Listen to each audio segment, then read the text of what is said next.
ำถามจากลูกค้าเสมอว่าลูกค้ามีรถยี่ห้อนี้จะติดตั้งอะไรลงไปดีและในวันนี้ก็เช่นกันที่เราจะมาตอบคำถามว่าคุณจะติดตั้งอะไรลงไปกับรถคันนี้ดี Mazda 3ค่ะสวัสดีค่ะคุณผู้ชมวันนี้ตี้ก็ได้มาอยู่กับคุณแบงค์ซึ่งเป็นเจ้าของรถ Mazda 3 คันนี้นะคะสวัสดีค่ะคุณแบงค์สวัสดีครับค่ะคือตี้ได้ข่าวมาว่าคุณแบงค์เนี่ยรู้จัก Rocket Sound มานานมากสามารถแชร์ประสบการณ์เรื่องราวได้ไหมคะว่าเริ่มรู้จักได้ยังไงอะคะได้ครับก็รู้จักมาตั้งแต่สมัยคุณพ่อเลยครับตั้งแต่ประมาณกี่ปีที่แล้วน่าจะ20กว่าปีได้โอ้โห20กว่าปีเลยคือคุณพ่อมาเริ่มเป็นลูกค้าที่ร้านก่อนเหรอคะหรือว่าใช่ครับคุณพ่อมาทำเครื่องเสียงก็คือรู้จัก Rocket Sound ตั้งแต่ตอนนั้นเลยครับนี่เป็นรถคันแรกเลยหรือเปล่าคะคันนี้เป็นคันที่2แล้วครับแล้วก็นำมาติดที่ร้าน Rocket Sound ทั้งคู่เลยใช่ครับอย่างที่คุณแบงค์บอกว่ารู้จัก Rocket Sound ตั้งแต่เด็กๆเนี่ยตอนที่คุณพ่อเอารถมาทำเนี่ยพอเราขึ้นไปฟังเสียงบนรถแล้วเรารู้สึกยังไงบ้างคะตอนเด็กๆเนี่ยรู้สึกประทับใจรู้สึกเสียงดีได้อารมณ์ของเพลงเต็มที่เลยแต่ว่าตอนนั้นก็ยังค่อนข้างเด็กแต่ว่าก็ประทับใจคุณแบงค์ชอบเครื่องเสียงตั้งแต่เด็กๆเลยไหมคะหรือว่าค่อยมาชอบตอนโตหลังจากฟังมาเรื่อยๆก็ชอบตั้งแต่ช่วงนั้นเลยครับก็จะชอบทั้งเครื่องเสียงแล้วก็รถยนต์ด้วยและเมื่อคุณแบงค์มีรถคันแรกเนี่ยนำรถมาติดเครื่องเสียงมาติดระบบอะไรบ้างอะคะคันแรกผมมาเปลี่ยนฟรอนต์แล้วก็เปลี่ยนลำโพงก็มีตีตู้ซับด้วยค่ะก็จะคล้ายๆคันนี้เลยแล้วเสียงของคันนั้นนะคะประทับใจครับก็ดีความจริงคุณแบงค์ชอบฟังเพลงแนวไหนอะคะโดยส่วนตัวแล้วส่วนตัวจะเป็นพวกบริกป๊อปออกแนวร็อกนิดนึงครับผมจากรถของคุณพ่อจนมาเป็นรถของคุณแบงค์เองเนี่ยความรู้สึกหรืออารมณ์ที่ได้จากเสียงเพลงเนี่ยแตกต่างกันไหมคะก็แตกต่างอยู่บ้างครับเพราะว่าช่วงคุณพ่อเริ่มอายุมากขึ้นก็จะฟังเพลงค่อนข้างซอฟต์นิดนึงนะครับสบายใช่ครับส่วนผมก็จะค่อนข้างเพลงจะวัยรุ่นนิดนึงตามวัยครับตอนมาติดก็เลยบอกความต้องการกับที่ทางร้านไปทางร้านก็ตอบโจทย์ก็ทำให้ได้เต็มที่เลยครับทางร้านก็พาผมไปฟังที่ห้องลองเสียงตอนนั้นยังเป็นที่ร้านเก่าอะครับห้องลองฟังก็มีอุปกรณ์ครบครันเลยแล้วก็สามารถให้ผมเอาเพลงที่ผมชอบแนวที่ชอบเนี่ยไปลองได้เลยก็ติดใจมากเพราะว่าถ้าเป็นที่ร้านอื่นเนี่ยผมก็ไม่ได้รับแบบนี้นะครับก็ที่ Rocket Sound ก็สร้าง first impression ให้ผมคุณนั่งลองฟังอยู่นานไหมคะกว่าจะได้ชุดเครื่องเสียงที่ชอบเนี่ยไม่ว่าจะเป็นตัววิทยุเองตัวซับเองลำโพงเองเนี่ยลองฟังอยู่นานไหมคะหรือหลายวันไหมคะก็จริงๆตัดสินใจได้ตั้งแต่วันนั้นเลยครับแต่ว่าก็อยู่น่าจะหลายชั่วโมงอยู่เพราะว่าตอนแรกทางพี่ปูก็ยังไม่แน่ใจเพราะว่าไม่แน่ใจว่าแนวเพลงที่ของผมเนี่ยเป็นยังไงเพราะว่าพี่ปูจะคุ้นเคยกับ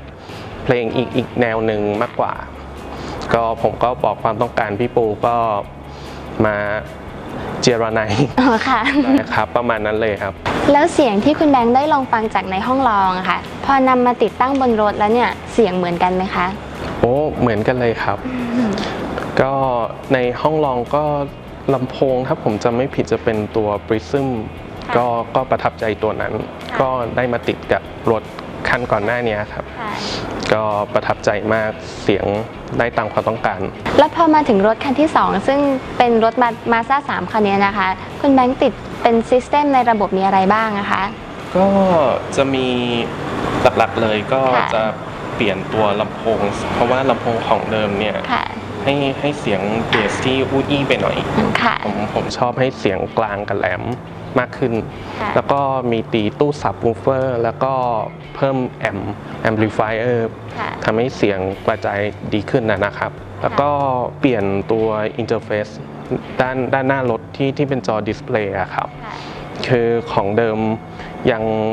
ทำฟังก์ชันได้ไม่ครบถ้วนเท่าไหร่ก็คือไม่ค่อยพอใจแต่พอมาเห็นทาง Rocket Sound ได้มีการนำเสนอลูกเล่นทางอินเทอร์เฟซอะไรก็สนใจครับอย่ อย่างอินเทอร์เฟซเนี่ย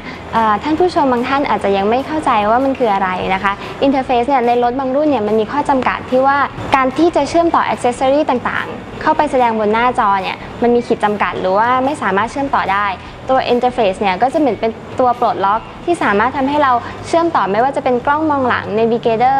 หรือว่าอ็อกเซสซอรี่ระบบต่างๆนะคะให้เชื่อมต่อแสดงผลบนหน้าจอของรถคันนั้นๆได้ค่ะอย่างเช่นรถยุโรปไม่ว่าจะเป็น Benz BM รถ Mini Cooper หรือว่าเป็น Ford Everest หรือว่า Pajero นะคะก็จำเป็นที่ต้องใช้ตัวปลดล็อกอินเทอร์เฟซนี้ด้วยค่ะคุณแบงค์คะความแตกต่างระหว่างคันนี้กับคันที่แล้วนะคะระบบเสียงมีความแตกต่างกันยังไงบ้างอะคะคันที่แล้วที่ติดตั้งเป็นลำโพง Prism เนี่ยจะเน้นความเป็นร็อกแล้วก็มีความเป็นธรรมชาติในตัวก็คือจะได้อารมณ์ชิ้นดนตรีค่อนข้างครบนะครับตอนช่วงนั้นก็วัยรุ่นด้วยครับผมแต่พอมาเป็นคันนี้ผมเปลี่ยนเป็น Wise ก็คือเสียงค่อนข้างกลมกล่อมแล้วก็มีมูดที่ค่อนข้างชิลๆสงบกว่าแต่ก็ยังได้ความเป็นร็อกอยู่ก็คือเหมือนโตขึ้นด้วยอะครับก็เลยประทับใจตัว Wise มากกว่าค่ะคุณผู้ชมและแน่นอนว่า Wise เนี่ยเป็นลำโพงสายคันของอังกฤษนะคะคาแรคเตอร์เสียงของเขาที่ได้เนี่ยก็จะเป็นเสียงที่หนักแน่นแล้วก็คมชัดนะคะถ้าใครชอบฟังเพลงแนวร็อกหรือว่าเพลงที่บีทหนักๆหน่อยเนี่ย Wise ตอบโจทย์ของคุณแน่นอนค่ะค่ะคุณแบงค์และสุดท้ายแล้วที่ก็อยากให้คุณแบงค์ฝากถึงผู้ชมทางบ้านนิดนึงว่ามีคำแนะนำหรือว่าทิปส์อะไรในการเลือกเครื่องเสียงบ้างไหมคะครับก็อยากฝากถึง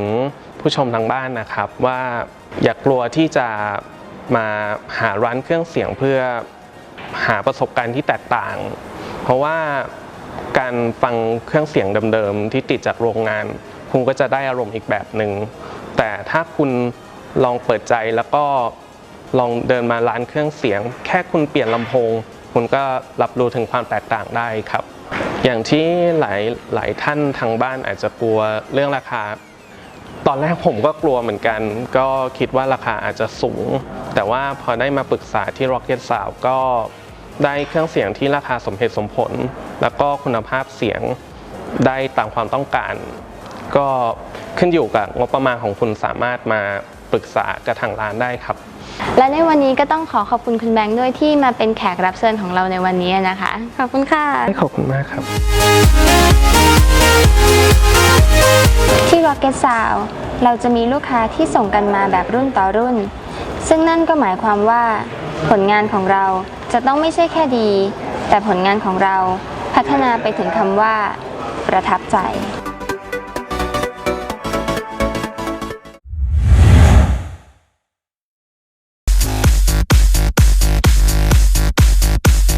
งั้นเรามาดูเลยกว่าว่าพี่นพทำอะไรให้กับคันนี้บ้าง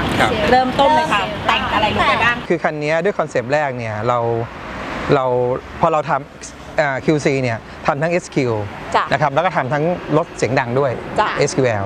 รถคันนี้เราเคยมีคนพูดเสมอเลยว่าไอ้รถเสียงดีเนี่ยดังไม่ได้แล้วรถเสียงดังเนี่ยก็ไม่ดี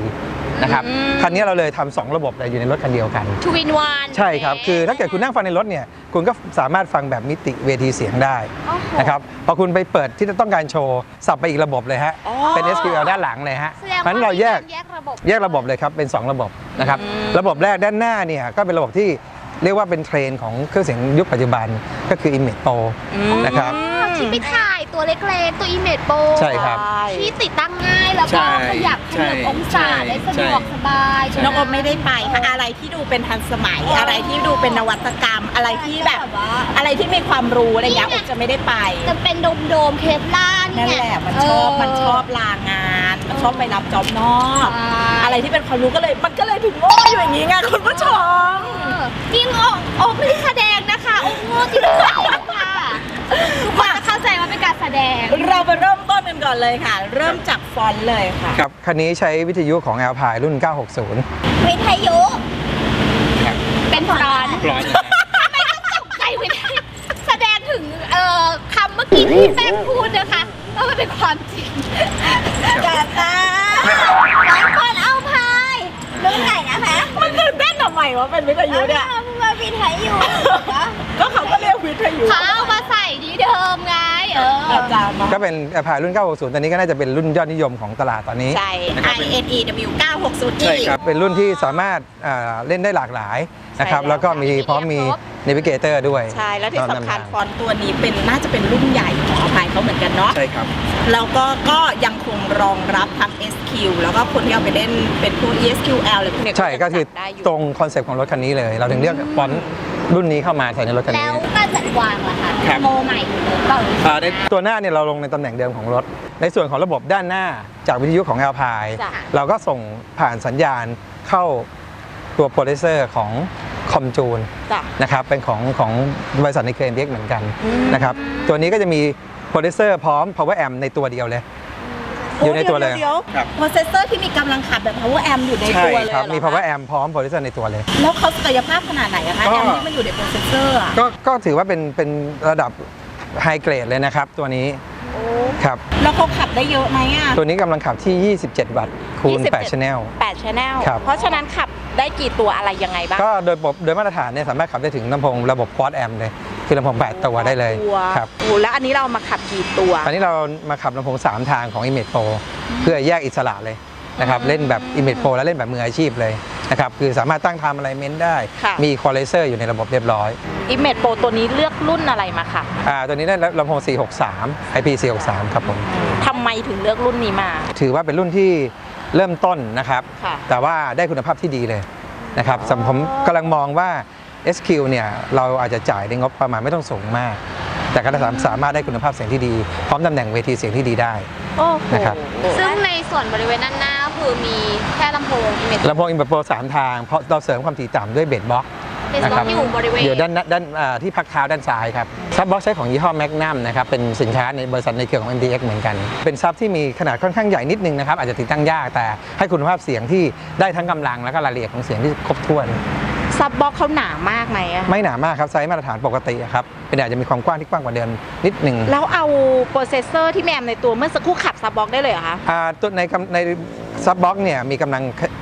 ขับในตัวอยู่แล้ว โอ้ ครับแต่ซับบ็อกก็จะมีกำลังขับในตัวอ มี ยู่แล้ว ก็คือมี ครับ ก็เหมือนมีแอมในตัว ในตัวของเขาอยู่แล้ว อยู่แล้ว ครับ ด้วย โอ้โห นี่เดี๋ยวอีกหน่อยนะ คนผลิตแอมจะขายอะไรเนี่ย เขาทำมาหมดแล้วเนี่ย มันขับกันเอง เขาขับกันเองหมดแล้วอะ ครับคือ วันทีอินวันกันหมด เชื่อไหมดิฉันว่านะ อีกหน่อยนะ เราจะซื้อแค่ 1 ตัว ฟอนต์ ครับ นะ ซื้อแค่ จบเลย ฟอนต์แล้วก็จะมีลำโพงใช่ไหม ครับ แล้วจบเลยทุกอย่างขับกันเองหมดเลย คือระบบแบบนี้นะครับสมัยก่อนเราอยากได้ระบบ Quad Amp นะครับเรานึกเลยว่าอย่างน้อยๆผมเชื่อว่าต้องมีเลขหมื่นปลาย ใช่ ๆนะครับถึงหลัก6หลักถึงหลักแสน ค่ะ ปัจจุบันนี้ชุดแบบนี้นะครับคุณอาจจะซื้อทั้งชุดแบบนี้ได้ในราคาไม่เกิน 30,000 บาท รวมค่าติดตั้งปะคะ รวมเรียบร้อยครับ โอ้โห โอ้ เสร็จสับ ไม่ไงทำถูกได้ไงเพราะว่าติดตั้งง่ายไงไม่ต้องเสียค่าติดตั้งเยอะ ใช่ครับ คุณภาพก็ราคาทั้งหมดส่วนใหญ่ก็ไปอยู่ที่คุณภาพของสินค้าไปแล้วไง ครับ งานติดตั้งก็ติดไม่ยากอะอิมเมจโปร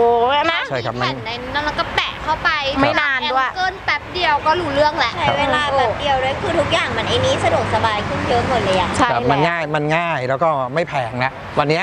คุณภาพเสียงที่ดีนะครับเวทีเสียงที่ถูกต้องนะครับกับงบประมาณที่คุณจ่ายไม่ต้องเยอะแล้วนะครับโจทย์เนี้ยก็จะมาผมเชื่อว่าเทรนเนี้ยมาแรงแน่ครับ หนูถามหน่อยแล้วที่ QC Cardio สร้างงานซาวอะไรไปรองรับเขาบ้างคะเฉพาะส่วนหน้า ส่วนหน้าจริงๆเนี่ยเราเรียกว่าเราทำให้กลมกลืนกับรถมากกว่า อืม นะครับเราไม่ได้ไปดีไซน์อะไรมากเห็นแต่ว่าตำแหน่งของทุกอย่างเนี่ยก็อยู่ในตำแหน่งเดิมของรถ แต่จัดวางให้มันได้มุม แล้วก็ทิศทางที่ถูกต้องแค่นั้นเอง ไม่มีไปตัดไปเจาะอะไรเพิ่มเลย แทบไม่ได้ทำอะไรเลยครับพยายามให้คงสภาพเดิมมากที่สุดเพียงแต่ว่าเราต้องการโชว์ให้เห็นโปรดักต์แค่นั้นเองตำแหน่งทุกอย่างอยู่ในตำแหน่งเดิมของรถหมด แล้ว ครั เรา บ เห็นมีลำโพงอยู่ตรงบริเวณปีกนกด้วย นี่คือตำแหน่งเดิมของรถนะฮะแต่เราต้องการให้เห็นว่าเราติดตั้งลำโพงรุ่นอะไรนะครับ ตัวนี้รุ่นอะไรคะ ลำโพงในรถที่ใช้เนี่ยนะครับเป็นรุ่นของ MTX Image Pro รุ่น IP 663 เดี๋ยวเราไปดูด้านหลังกันบ้างดีกว่าค่ะคุณผู้ชมเปิดตูดกันดีกว่า